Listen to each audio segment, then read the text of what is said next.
আমানি এই কানে গেলি রে? আব্বা ডাকলে নাই আমারে? হাই মানে এদিকে আজি। আব্বা তো কি আছে, একটু গম পড়েছিলাম তো, গম ভর্তি দিবা না? হাই কি আছে আব্বা কও? বাড়ি কোনো কাজ কাম করা লাগে না, আমার যে কত কাজ। যা দিয়ে সকাল ধরে ছাগলটা যে না খেয়ে রয়েছে, যা দিয়ে ছাগলটা খুঁজে যাও, একটু খাইয়ে একটু ফ্যাট ম্যাট বরু। আমাকে ছাগল বুঝে তো আসো। সেটা কিচ্ছু নেই, যা হাই হাই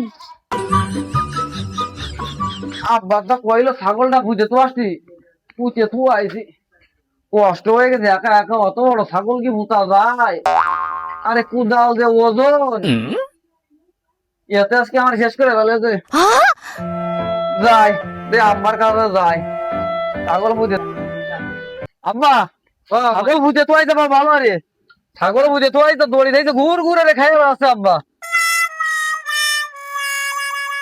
কি কইলে? হাই বুঝে তো আইছি, ভালো রে বুঝে তো আইছি। ফুটো ফতনি ছাগল হইতে থুয়াইছো? ছাগল বুঝে তো আইছি, 3.5 হাত মাটির তলে, ও উঠতে পারবে না, এদের দড়ি দেখলাম ঘুরে ঘুরে খাইয়ে বেড়াচ্ছে। কোন ছাগলে পাল্লা ফেলা আমি নিট বইছে যাক। হ্যাঁ ফুটিয়া গেল, খুটো খুটো না হইতে তুমি ছাগল হইতে থিয়া দড়ি ছাড়িয়ে দিছা, ঘুরঘুরে রেখে আছে। আব্বা তো তুমি তো আমার কইলে ছাগল বুঝে তো, ছাগল বুঝে তো আইছি বাবা। এই বুঝা বুঝি এই বুঝা বুঝি